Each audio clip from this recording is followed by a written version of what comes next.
Ben bana bir benden,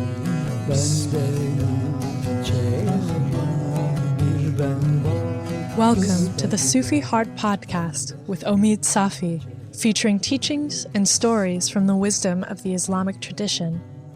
Omid invites you to a meditation on the transformative power of love and recalling the necessity of healing our own hearts through healing the world.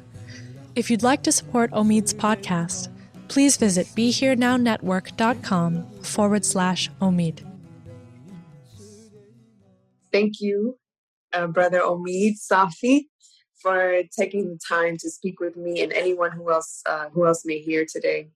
Although we already did an official prayer, I'm going to say a few words just so that the listeners can also get the opening experience that we hope for them to get. I pray that all the sheikhs, sheikhas, anyone who studied love and justice together, all of the revolutionary spirits, I pray especially Thomas and Kara on this special day. I pray that they come here too to listen and take pleasure in what we'll say and hopefully open the hearts of all of the listeners. Amen. Amen.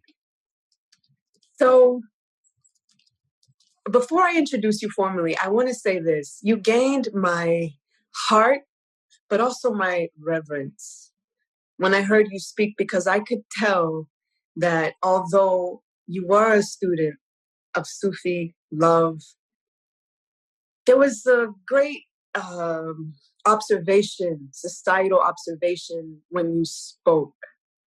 And I think as a woman, especially as a woman from what is considered Black in this country, when we go looking or if we happen to run into a teacher, we must hear not only love, but even a deeper love, which is the one that refuses to turn away from societal injustices. We must find teachers like this because our experience is not compartmentalized in religion or in spirituality. We too must face the world, and we need our teachers to know that, and to not only know that, but walk and embody that so that we can trust you when you speak completely. So I want to say that about you, Brother Omid. And, formally you are a professor of Islamic studies. Yeah. Okay.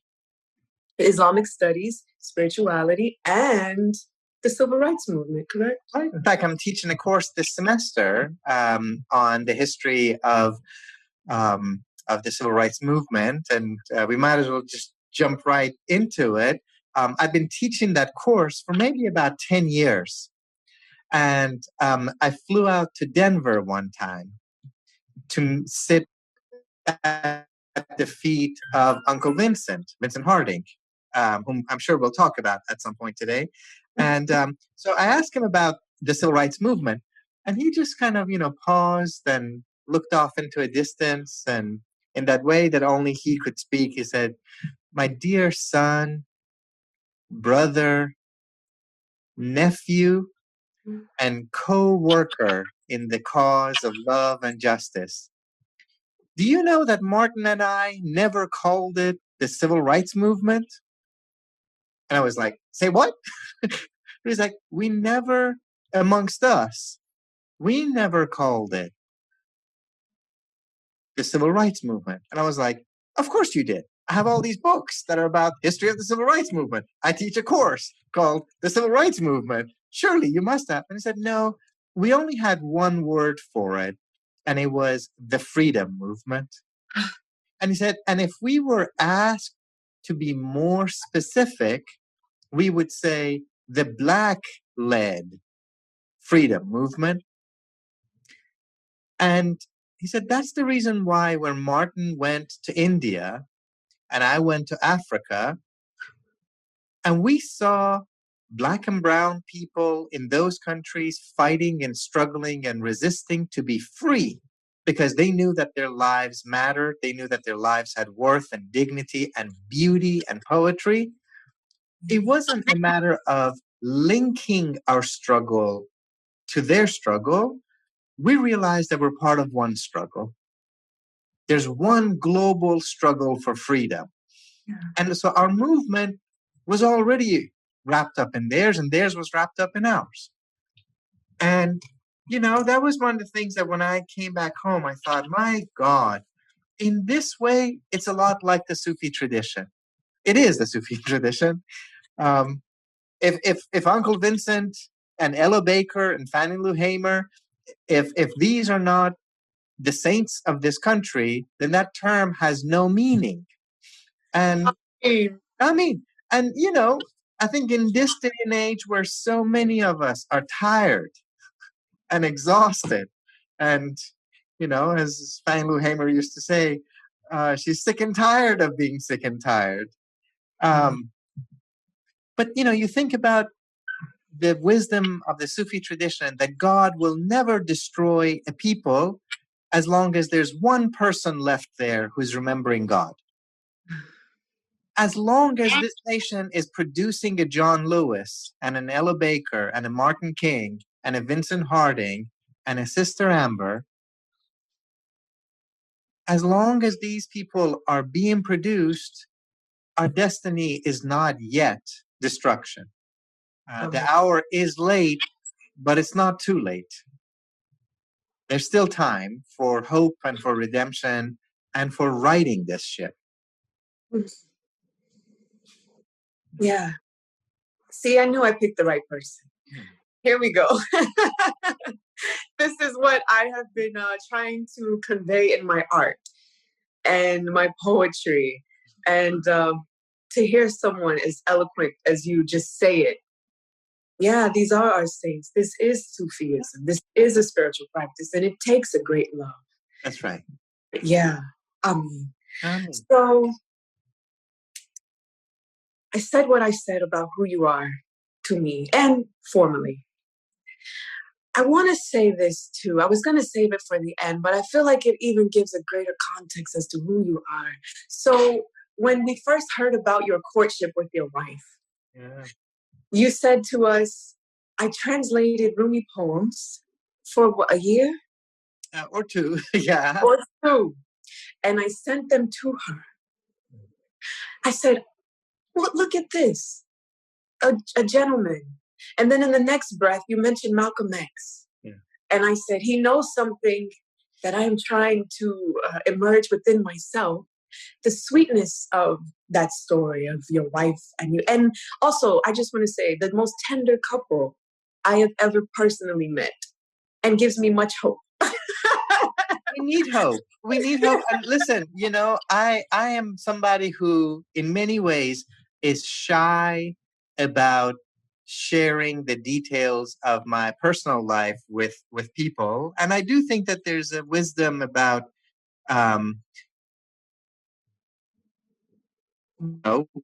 keeping private things private and public things public.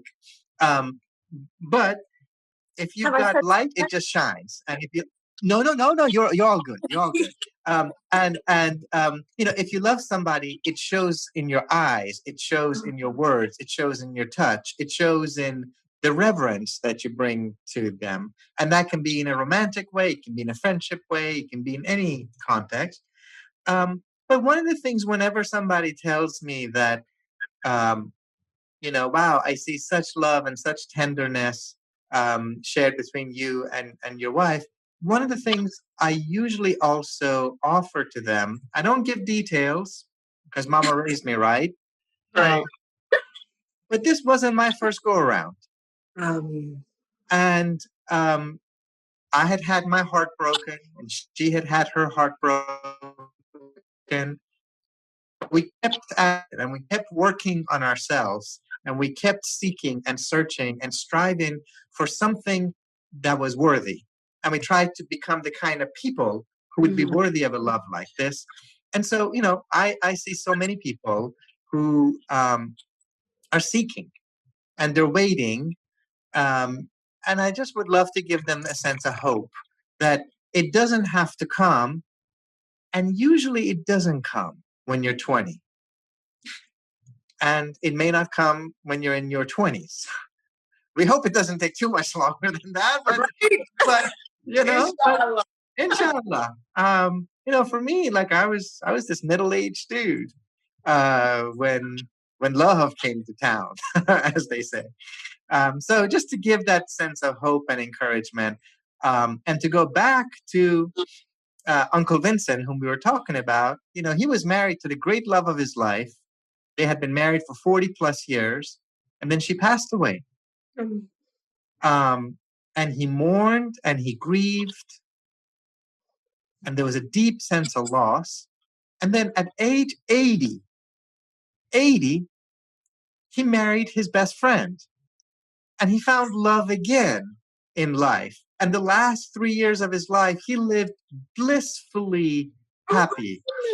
And so, I think sometimes it's good to let the Hollywood romances kind of go by the wayside and say love is mysterious. Mm-hmm. And sometimes it comes in through the front door, and sometimes it comes in through the back door, and sometimes it comes more than once in 100 different disguises. So let us be a kind of people who welcome love, however she's dressed. And it might look differently than how we had thought going into it. You know what I heard you say? You said that we both decided that we would be the kind of people worthy for this love. And so not only will we welcome love, but we'll do our best to dress ourselves and, get ourselves together like how we would get our hearts together before God. That's right. To even host a kind of love like that. That's right. That's right. And, there's some of the journey that you can only do with somebody else. Because at the end of the day, you need a mirror. You need somebody who's going to hold up to you qualities and areas that need work that you may not be able to see in yourself, right? I think that's also true. But, for all the folks who go out there, and I was certainly amongst them, scrolling through the list of my Facebook friends going, all right, who should I marry? And we think about finding Mr. Right, Mrs. Right, but maybe we don't spend the same amount of work and time. And I'm talking about real work. I'm talking about going deep inside and finding where the wounds are, where the unhealed areas are. And if we haven't done that work on ourselves, then we're going to bring it to this person that we love more than life itself. And, now we're never going to be finished with ourselves, but you want to make sure that you've started that journey with a good intention. So, alhamdulillah, it's there's a few of us who've lived a life of hell on earth, and you're like, bring Jahannam, because I've already been there. There's no amount of fire that could hurt any more than what I've taken. I can't imagine. But then the reverse is also true, that there are times, there are moments, there are breaths that you take where you're giving a little taste of paradise. And it's possible. That is absolutely possible right here in this world. And I think it's also good to have a generous sense of it, to have an expansive sense of it. It might be the relationship with your mama. It might be the relationship with your baba. It might be the relationship with a teacher. It might be a friend, a neighbor, a child. And the one that I always think we're struggling with as a country right now, not only with a neighbor, but also with a stranger. With strangers. So to find that kind of deep love, real love, true love, the kind of love where you see one another, you see the worth and the beauty and the dignity of one another, and the romantic kind, which is good. I mean, if you get it and it's halal, it is all good. It is wonderful, wonderful. But that's one color of the rainbow. And if that color isn't showing its face to you, see what else is there. We're never as loveless as we tell each other that we are at the moment. Yeah. I thought about the Rumi poem where he says, "I love this world." And if I ever miss a word or two, you're the perfect candidate to help me. The intention is all that matters. Go for So it. the intention is to add to the light that you just given. I love this world, even as I hear the great winds of leaving it rising, because there is a grainy taste that I prefer to any idea of heaven, human friendship. That's So, beautiful. excuse me? That's beautiful. That's beautiful. Rumi is Rumi is beauty himself. And when you say it's possible now for us to feel this love now, when I started reading Rumi, I looked at my relationships differently. They're an opportunity into the divine. Uh, and earlier you were saying that you can't, back to your relationship with your wife, the lovely beloved Karina. You say you can't do all the work on yourself, but unless you start, Yeah. unless you start and you really look for those wounds, then you'll bring that ugliness. I'm not sure if that's the word you use, but that's how I see. You'll bring that ugliness with you into your next relationship. And I thought, wow, that's just like us as a people, especially as oppressed people. Absolutely, absolutely. And I think there's one of the things, the time that I had a chance to meet you in person was in the presence of our very dear, beautiful, beloved teacher Pirzia, someone that I love with all of my heart. And he oftentimes talks about a sense of balance on one hand and on the other hand, that life is not usually, looking at things only from one point of view. So there's a couple of things that I think we got to do, particularly for those of us who come from Black and Brown communities. We don't have a monopoly on suffering, but our people have suffered immensely and continue to do so. So I think the two things that we got to balance in that sense is, on one hand, if you love the folk, you tell them the truth. And you've got to speak the truth. You've got to be able to speak directly and honestly from the heart about the pain and the suffering that your people have gone through and are going through. And will continue to go through if we don't right that ship. Absolutely. Absolutely. So on one hand, in an age where lies and deceit and dishonesty has the highest platform in the land, to tell the truth, to speak the truth, though your voice shakes, to speak the truth, as our beloved prophet says, though it be like holding a hot coal in your hand, but you must speak the truth, because you know that if you don't, then the rocks are going to burst out. That's a work of care and of love and of courage. And there is another hand. And the other hand is, this is something I learned from one of my Palestinian sisters, another people who have known suffering, immense suffering. Yes. This is my friend Linda Sarsour, who always says, those closest to the pain are closest to the solution. Right? So you don't need to go to a consulting firm to tell you what should be done about our inner cities, or people that have polluted water, or people who are living under occupation, or who have experienced domestic violence. The people who've been traumatized the most, by far, have the clearest insight on what they need.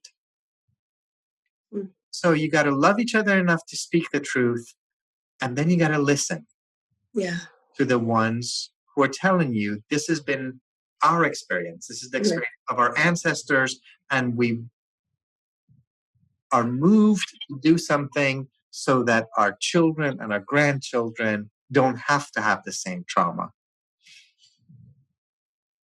Mm. Yeah. Yeah. Yeah. And while we do that, while we continue to speak the truth, as we're taught, do something either with your heart, your words, or your hands. So as we continue to do this That's right. simultaneously, like getting ready for our sociological ideal life, the way you got ready for your mate, you looked for those wounds. You helped yourself grow. You made yourself a loving environment for, and not perfect. I know no one is perfect. And as you said, there's work that you can only do once you get there. That's right. So for us, I'm looking at us like this, this ideal mate of a life, of a lifestyle is possible, is this close. And while we're working for social justice and continuing to do these things at the same time, making room for love and healing. And because when we get there, we want to be pleasant people. We want to be people who have done the work. That's right. That's right. And I think it's that balance thing of the inner work and the outer work, the work on your own heart and the work out in the world. And when there's too much emphasis on one and neglect of the other, then we're out of whack. And if you're driving your car and the right side of your wheels and the left side of your wheels are not balanced, the car's going to pull to one side. And eventually you have to go get an alignment. That's what a lot of spiritual work is. It's getting an alignment between your inner work and your outer work. Yeah. Because we're in this together. We are. We're not a bunch of disconnected individuals. We're all interwoven, interconnected. So the more beauty you can bring to your heart, it spills over. It beautifies and illuminates everybody who's around you. And the more that you can just get over your own damn self and just extend of yourself in love and in service to others, it comes back to you. It comes back to your own heart 100-fold, as long as you do it in a way that's sustainable. Yes, sir. Sustainable. Can you give an example of the most sustainable way that it's been done by maybe identifying a person or a movement or a time period? Yeah, we're talking about him, and I just feel his presence very much kind of with us today.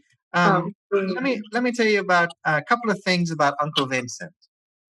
And everybody who knew him called him Uncle Vincent. And there was something about, I met him when I was 40 and he was 80.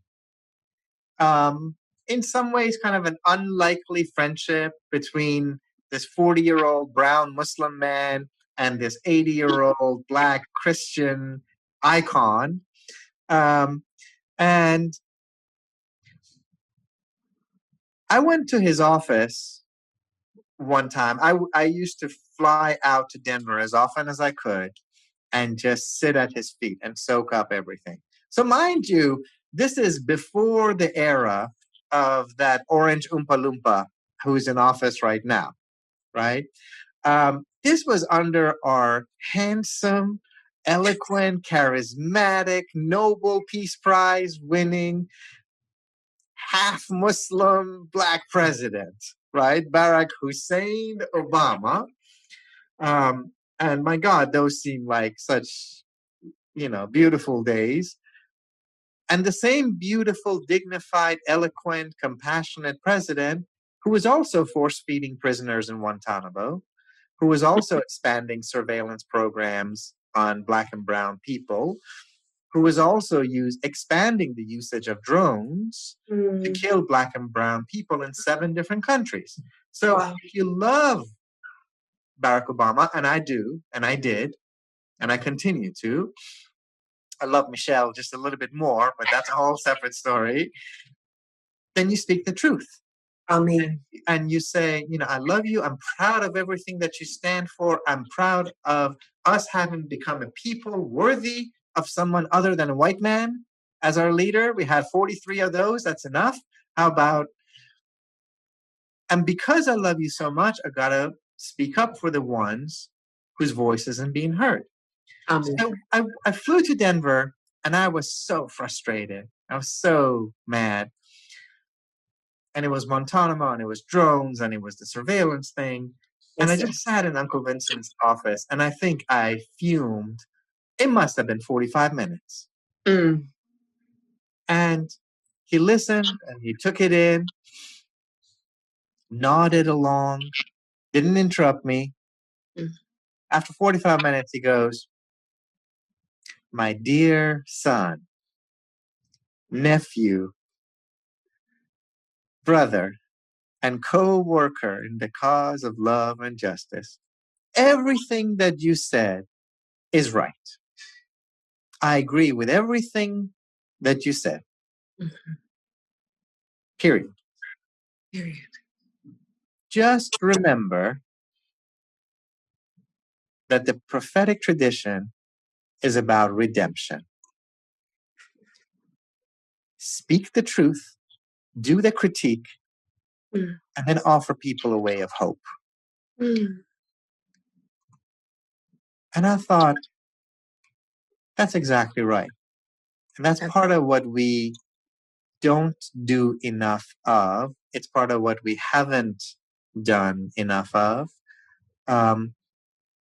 You know, people have different names for it these days, cancel culture, this and that. And I'm not particularly invested in that, in the names of that discussion. But critiquing people, critiquing movements, critiquing ideas is part of how we do things nowadays. And things are quite fragmented. Brother West, I think, says it even better. He says that our public space is marketized. Everybody and everything is up for sale. And you don't actually have to be confronted with truth. You can just tune in to the news channels, to the newspapers, or even to the podcasts that confirm rather than challenge your impression of the world. Mm. But what if we want to do something more prophetic than just critique? Right. Right? Can we leave some space for speaking the truth, being humble enough to say, none of us have a monopoly on truth, Mm-hmm. but I've got a little glimpse, and so do you. So do And everything in my heart, every bone in my body leads me to care about this community. And I could be wrong. And I could be impartial. I could be partial. And maybe you and your people, you and your community have experiences that I haven't had. I think that sense that our redemption, our salvation, our liberation is collective, that we can't be free until all of us are free. That's an area that I think the 40-year-old version of me had a lot of work to do. I did anger really well, and I did righteous anger extremely well. I think now, getting to what I euphemistically call the autumn season of life.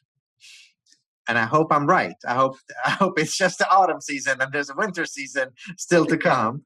I'm realizing that kind of righteous indignation and righteous anger, it's enough to get people worked up. And it might be necessary in an age of lies and deceit and bombast. But by itself, it's not enough. We need love, we need hope, we need transformation, we need unity, we need togetherness. Yeah. One of our great lovers who I'm considering a saint, I'm going to put him in the saint series that I'm doing, Che Guevara. Yeah. Che Right? Guevara, what a lover. Oh, goodness. Absolutely. Absolutely. And I actually think he was the first person considered to be a revolutionary who I heard say it takes a great love. Yeah. Just like that, no fluff. It takes a great love. Yeah. And but he said, if you're angry, then you're one of us. Uh-huh. And so now we say, we love you, beloved. You've done a great work for us. Maybe we can make that statement a little more effective. Yeah, I think so. And I tell you, this is one of the areas that I'm exploring. And I think, honestly, I've got a lot of learning to do from my sisters. I think if you had caught me 5 years ago, I could have given you 100 Sufi stories about how anger is always a fire that burns you more than it burns somebody else. I think I always saw anger as a kind of immature spiritual state. And I've spent the last few years listening very closely to my sisters, and in particular, my Black sisters, who are like, like, anger is survival. Anger is a reminder that the way things are right now is not the way they ought to be. And that if I wasn't angry, it would mean that I was domesticated. It would mean that I had come to accept somebody else's racist and patriarchal view of the world as just the way things are. And it's still not quite second nature to me, but I'm working on it. And I'm trying to also figure out how to find the teachings that help us balance that deeper love, that divine love. It's that balance between rage and outrage, right? If you're not outraged, you're not paying attention. I was telling my students this last week that the April 4th, 1968, that Brother Martin was shot and killed in Memphis. He was working on his Sunday sermon. And the sermon that he wanted to give the Sunday right after he was killed would have been called, we don't know what he would have said, but we have the title, and the title tells you what you need to know. The title was going to be Why America May Go to Hell. This is Martin Luther King. This is the Reverend Dr. Martin Luther King, Jr., period. Yeah. And he was like, if we stay on the path that we are, we may go to hell. And that word means something for Brother Martin. So there's a deep sense of being outraged at what we have become. And I think we're even deeper in it now than we were in 68. Yes. So I think, we're still working on balancing this. We're working on it. We're working on it, aren't we? Yeah. I feel, before I got into Sufi teachings, and it's how I found you, much like you found Uncle Vincent, because I could tell that although you were a Rumi translator, Sufi poet, then you also had the Communist Manifesto at home somewhere. I do, absolutely. Yeah, I studied it when I was, I think, 21, and I was like, dope, Yeah, and I said he must have Malcolm X's autobiography somewhere in there. I read Malcolm when I was 17, and Malcolm rocked my world. Among other things, I'm an immigrant child. And I'm of that immigrant generation where my beautiful brown parents, whom I love with every fiber of my beings, they sacrificed so much to come to this country. They left their families, their lives, their livelihood, their dignity. No, they didn't leave their dignity, their social respect that they were given, their families, their loved ones, their home. They left all of that to come to this country so that I could have a life, literally so that I wouldn't die in a war. And there is not a thing I will ever be able to do to pay them back. I can pay it forward. I can take care of my babies that way and maybe pass on something to other people's babies, but I can't pay my own parents back. But they were also of the same generation that said, this is a land of opportunity. So keep your head down. Don't make waves. Don't cause trouble. Don't speak out. As many immigrants are told to do when they get to this country. Absolutely. And then I read Malcolm. And I was like, who is this prince of a man? And why have I not met people in this country who talk like this? I had met people who talk just like Malcolm in Iran. Really? We had a revolution.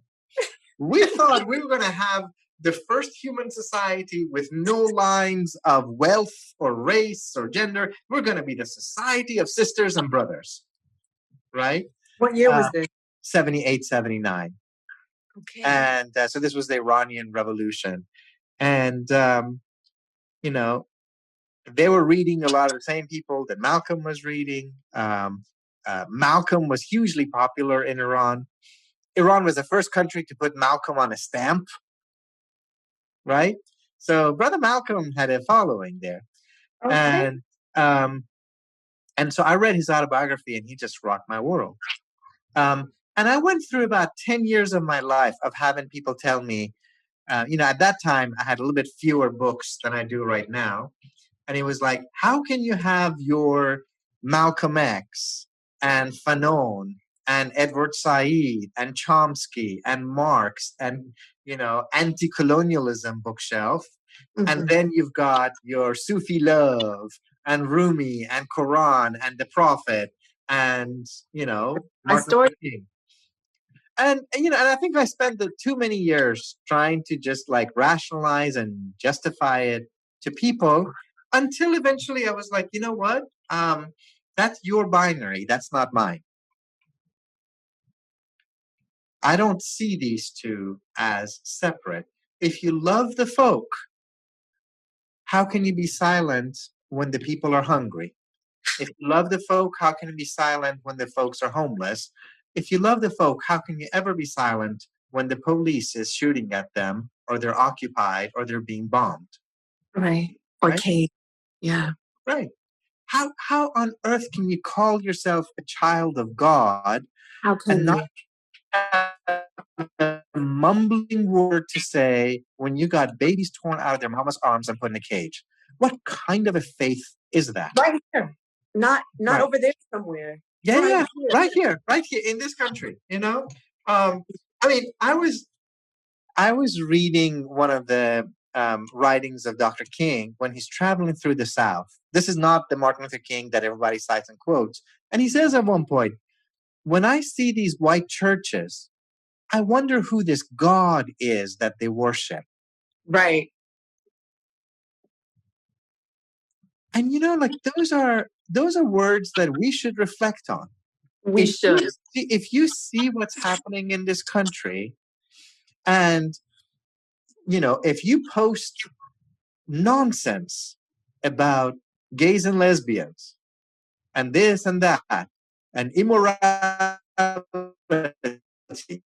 but you haven't had a mum to say about babies in cages and Black folks being shot on our streets and the degradation of the environment, and Muslim ban version 1, version 2, version 3, version 4, and quite literally a president who is apologizing for Nazis, right? We're not even talking about people that have sympathy, like straight up, 100%, people who are like, we're Nazis. Yeah. And the president's like, if you haven't had a mumbling word to say about it, you better not. You can call yourself lots of things. Don't you dare call yourself a person of faith. call yourself lots of other things. Yes, Yeah. this is. Yeah. So the blending of these two.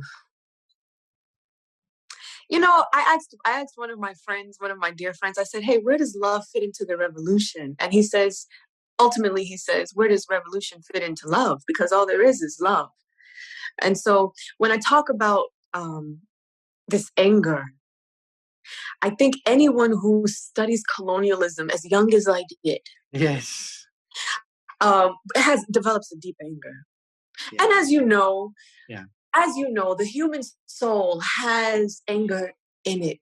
This That's is why we have these practices to help to quail our lower nerves. Yeah. So that we can be in a state of God-Remembrance. But if you are consumed in your lower nerves, then you belong to, as Rumi would say, mud and water and earth. Yeah. And or he would say the prison of mud and water. And so I feel that in my personal journey, and this is why I speak to it so much, because I know it. I'm not pointing a finger. You lived it. You lived it. Yeah. I'm living it. Constant. So the anger that is already there, as we're taught, the slinking devil is already whispering into the hearts of men and women. And then you put a thing like colonialism, imperialism, slavery to the African men and women spent all over this planet. And then having our whole existence tied to this thing, when you start realizing it's like, oh, you lied to me. Black people were in the Americas prior to slavery. There were Muslim Sufis here prior. So then you get angry, but the anger was already there. Now the world has given you something to let that anger rule you.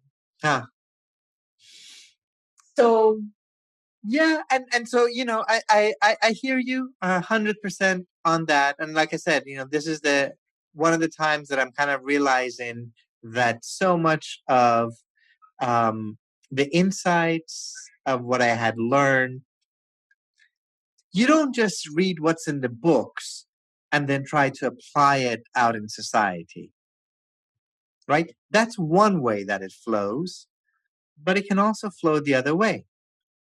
And you can sit with the folk, you can listen to the folk, and you can listen to their life experiences and life wisdom. And sometimes it's the people who've lived these lives of pain and suffering and love and hope and song and dance and painting, poetry, and you take their wisdom and you put it in the books. It goes the other way. Word. It's a lot of our grandmothers.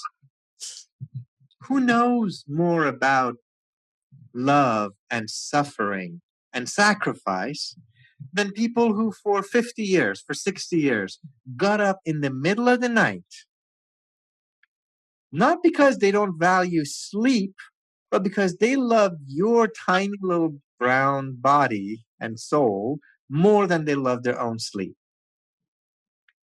And somebody may have been next to them snoring, or somebody may not have even been there. They might have been the only one there. Right? That's part of what I'm talking about, saints. You talk about rising above your own nafs and your own ego self. Not a single one of us would be alive if somebody, and 98% of the time it's been women, didn't get up in the middle of the night because they valued their baby's hunger and the need to provide comfort for their babies more than their own comfort. So, which is not to say that the only thing that women have to offer is domestic life and family life, but let's see the work. Let's honor the work. Let's honor the sacrifice. And, you talked about revolution and love. I read Malcolm and I read Marx. I didn't need to read them to know that these two are related to one another. So one of the things that I always love about this is that in almost all the Islamic languages, Arabic and Persian, Turkish, Urdu, the word for revolution comes from the root of the word for heart. Inqilab and qalb. Qalb, inqilab.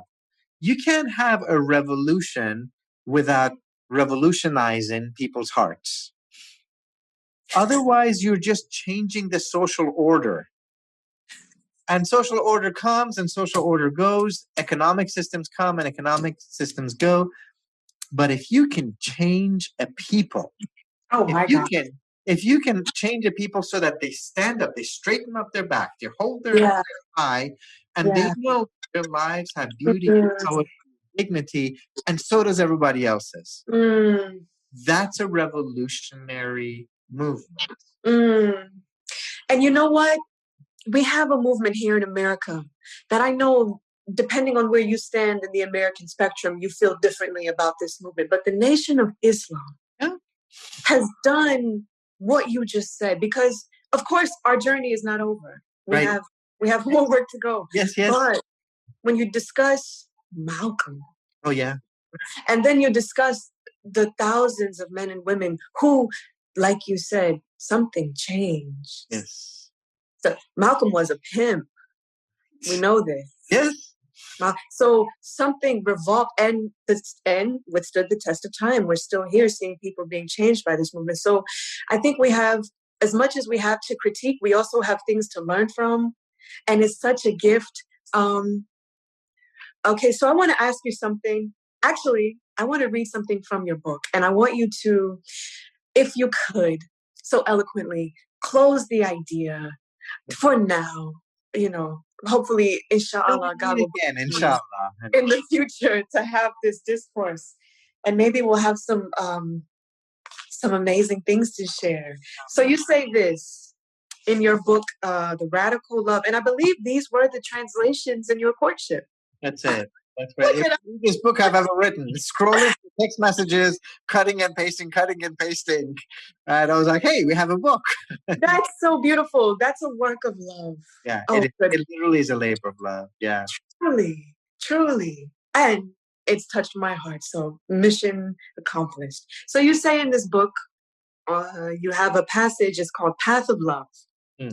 You say, whereas many religious traditions speak of God as the Lord, the King, and the Master, the mystics call on God also as friend, which you say, Doost, a lover and a beloved. That's right.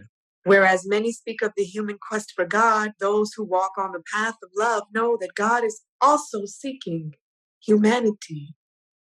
I mean, rather than merely a vertical relationship of submission, the path of love becomes a sensual and spiritual love affair of seeking and yearning, being and becoming among God and humanity. Ameen.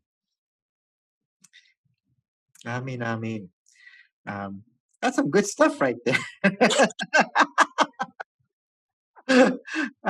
Listen, let me leave you and leave our friends who are listening to this or watching this with one more gift.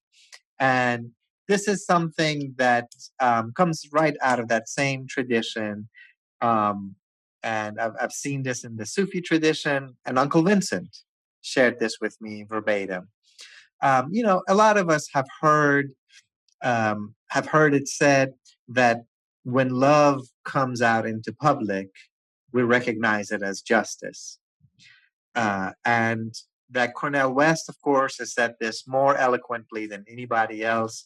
John Lewis spent his whole life on this. If you go back and you look at the way that they defined SNCC, the Student Nonviolent Coordinating Committee, back in 1960, April, I think it was, when they met in Raleigh, they defined the whole goal of their movement as to bring love out into the social order until it shows up as justice.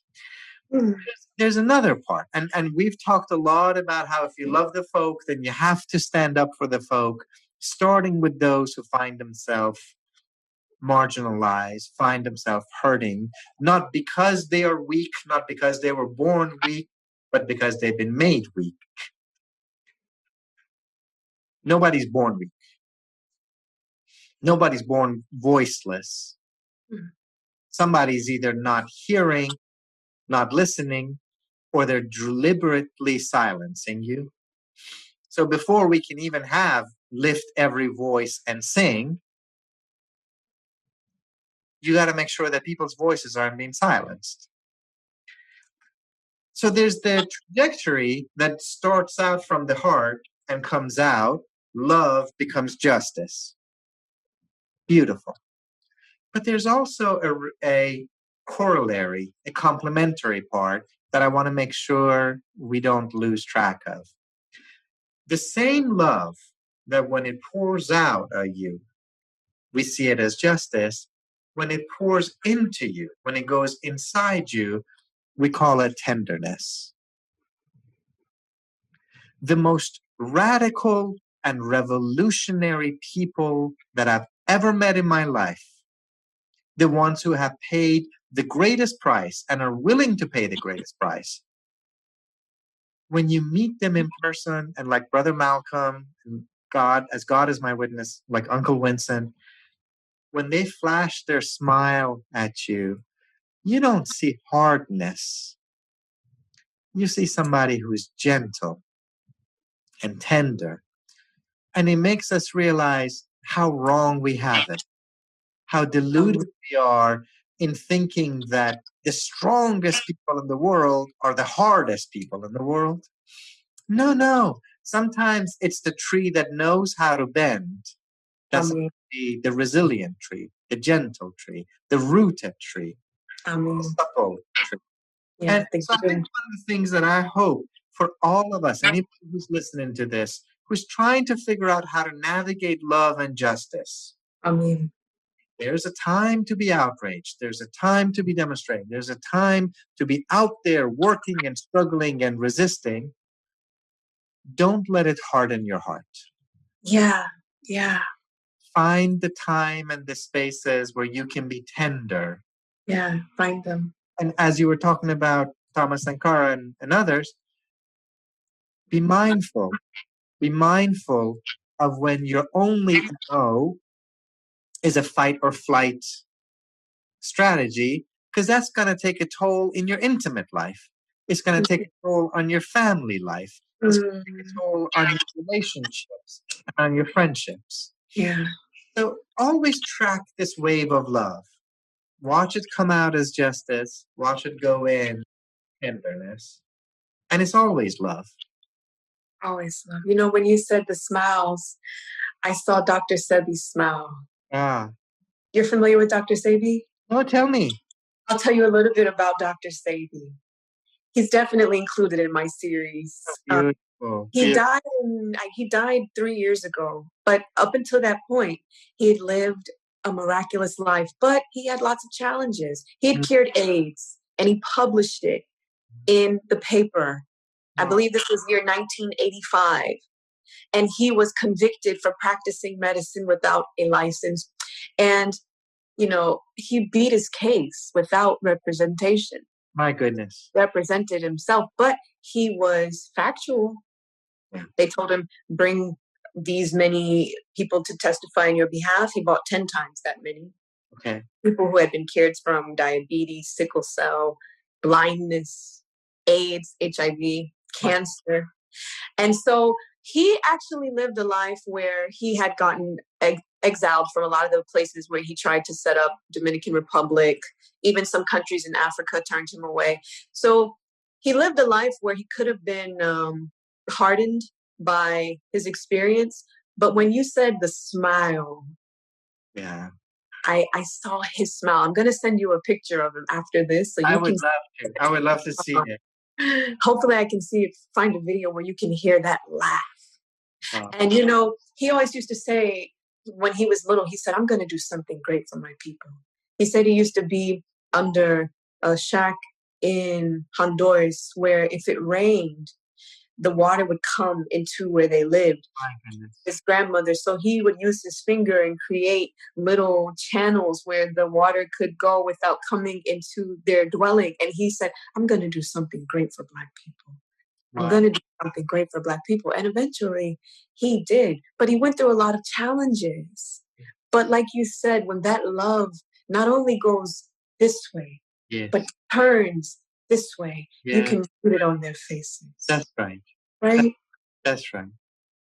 So may this conversation bless every walker of love that ever walked, and every walker of love to come, and the ones right now, like you said, trying to find this balance between love and justice. Yes. May they be blessed by this conversation. Thank you so much.